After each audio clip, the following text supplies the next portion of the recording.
Subscribe करें SN technical channel को और प्रेस करें इस बेल आइकॉन को ताकि आपको मिल सके वीडियो की नोटिफिकेशन सबसे पहले।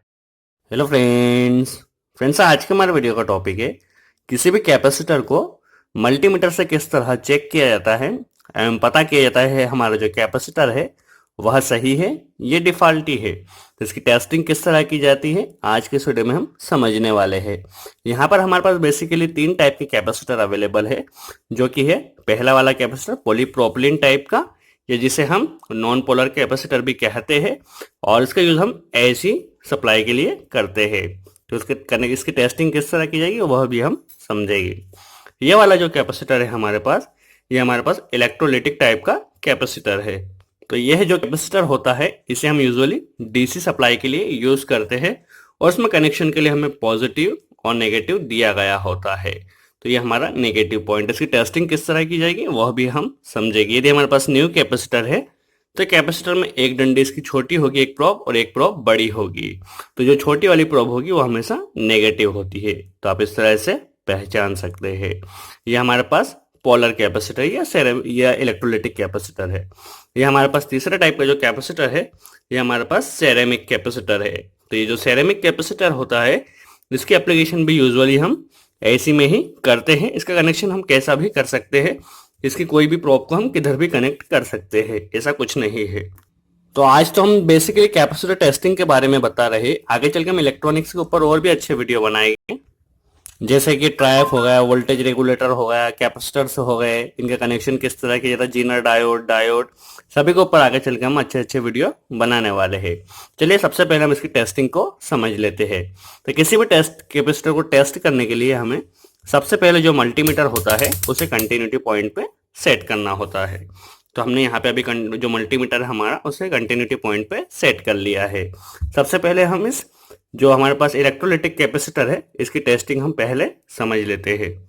तो इलेक्ट्रोलिटिक कैपेसिटर को चेक करने से पहले सबसे पहले हमें क्या करना होगा, उसकी जो दोनों प्रोब है उसे हम दोनों पॉइंट को सबसे पहले तो शॉर्ट कर लेंगे, ताकि वो जो हमारा कैपेसिटर है वो डिस्चार्ज हो जाए। सबसे पहले हमने दोनों पॉइंट को शॉर्ट कर लिया है। अब इसकी टेस्टिंग किस तरह की जाएगी यह समझते हैं। अब हम क्या करेंगे, जो हमारा मल्टीमीटर की दोनों प्रोब है उसे दोनों इसकी एनोड और कैथोड पे टच करेंगे। यदि टच होने के बाद हमारे मल्टीमीटर में उसकी वैल्यू बढ़कर 1 हो जाती है तो हमारा जो कैपेसिटर एकदम सही है। बढ़ने के बाद यदि 1 होती है तो हमारा कैपेसिटर एकदम सही है। यदि यह कुछ वैल्यू शो करते रहता है मल्टीमीटर तो हमारा जो कैपेसिटर है वह डिफॉल्टी हो सकता है। अब हम इस कैपेसिटर को भी चेक कर लेते हैं। तो सबसे पहले जैसे हमने देखा था, सबसे पहले इसे डिस्चार्ज करना होगा। डिस्चार्ज करने के बाद ही आप इसे चेक करें। तो अब हम इसे चेक कर लेते हैं। यदि 1 आती है कुछ वैल्यू बढ़ने के बाद तो हमारा जो कैपेसिटर है वह एकदम सही है। तो हम इसे दोनों तरफ से कर कर देखने वाले हैं। दोनों तरफ से इसने वैल्यू बढ़कर 1 होना चाहिए। यदि 1 नहीं होती है तो हमारा कैपेसिटर डिफॉल्टी हो सकता है। हम इसे भी देख लेते हैं। बढ़ने के बाद वापस 1 हो जा रही है, मतलब हमारा यह कैपेसिटर एकदम सही है। That means electrolytic capacitor testing इसी तरह हम आसानी से कर सकते हैं। सबसे पहले कंटिन्यूटी पर सेट करने के बाद उसकी वैल्यू बढ़ने के बाद यदि 1 शो करती है तो हमारा कैपेसिटर एकदम सही है। अब हम इस पॉलीप्रोपिलीन टाइप के या पोलर कैपेसिटर की टेस्टिंग किस तरह की जाएगी यह समझते हैं। इसकी टेस्टिंग थोड़ी डिफरेंट होती है। तो इसकी टेस्टिंग स्टार्ट करने से पहले हम यह समझ लेते हैं इसमें 1 क्यों शो हुआ है कुछ वैल्यू बढ़ने के बाद। तो क्या होता है, इस मल्टीमीटर में हमारे पास 9 वोल्ट की एक बैटरी होती है, तो उसका कुछ ना कुछ पावर होता है। अब जैसे ही हम मल्टीमीटर के दोनों प्रोब को कैपेसिटर के दोनों प्रोब पे टच करते हैं तो हमारा जो डीसी कैपेसिटर होता है वह क्या होता है, चार्ज हो जाता है। तो जितना टाइम, जितने रेंज का हमारा कैपेसिटर होगा उतना ही टाइम उसे फुल चार्ज होने में लगेगा। तो चार्ज होकर उस वैल्यू में यहाँ पे दिखाता है, इसलिए यहाँ पे हमें वैल्यू शो होती है। अब ये तो हुआ इलेक्ट्रोलिटिक कैपेसिटर का। अब हम समझते हैं पोलर कैपेसिटर, या जिसे पॉलीप्रोपिलीन कैपेसिटर भी कहा जाता है, इसकी टेस्टिंग किस तरह की जाएगी। तो जो हमारे पास पॉलीप्रोपिलीन टाइप का कैपेसिटर होता है इसमें कुछ वैल्यू बढ़कर 1 हो रही थी, इसमें ऐसा नहीं होगा। इसमें हमेशा 1 ही दिखाएगा जब भी हम इसे मल्टीमीटर से इसे टच करेंगे। यदि कुछ वैल्यू यह शो करता है दैट मीन्स हमारा यह कैपेसिटर डिफॉल्टी है। तो हम सभी कैपेसिटर को देख लेते हैं, इसने हमेशा 1 ही दिखाना चाहिए। यदि कुछ वैल्यू दिखाता है तो हमारा यह कैपेसिटर डिफॉल्टी कहलाएगा। हम सभी कैपेसिटर को चेक कर लेते हैं, सभी में इसने 1 ही दिखाना चाहिए।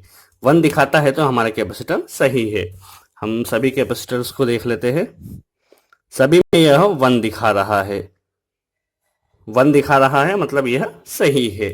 अब हम सेरेमिक टाइप के कैपेसिटर की टेस्टिंग समझ लेते हैं।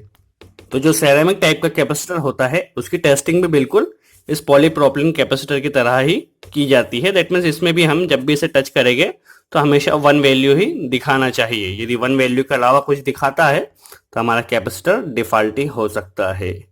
और जब भी आप कैपेसिटर को चेक करें तो सबसे पहले इसकी जो दोनों प्रोब होती है उसे डिस्चार्ज कर ले। इस तरह से डिस्चार्ज करने के बाद ही आप इसकी टेस्टिंग को स्टार्ट करें। अब देख लेते हैं हम इसे भी। इसी में भी 1 दिखाया। अब ये कैपेसिटर बच रहा है, इससे पहले हम डिस्चार्ज कर लेते हैं, फिर इसे भी हम चेक करेंगे और चेक करने के बाद 1 ही दिखा रहा है, मतलब ये कैपेसिटर भी हमारा एकदम एक्यूरेट है। तो इस तरह आप किसी भी कैपेसिटर को आसानी से चेक कर सकते हैं। इसके बाद हम एक और वीडियो बनाएंगे जिसमें कैपेसिटर की वैल्यू को किस तरह रीड किया जाता है और पढ़ा जाता है, और डिफरेंट डिफरेंट इलेक्ट्रॉनिक्स के बेसिक छोटे छोटे वीडियो बनाएंगे ताकि आपको इलेक्ट्रॉनिक्स का भी नॉलेज हो सके। तो फ्रेंड्स, वीडियो अच्छा लगा हो तो लाइक का बटन जरूर प्रेस करें, और अच्छा लगा हो और इस वीडियो के टॉपिक से रिलेटेड आपको जो भी डाउट्स है कमेंट्स हम जरूर पूछे, हम पूरी कोशिश करेंगे उसका जवाब दे सके। सो फ्रेंड्स, आज के लिए इतना ही। Thanks friends.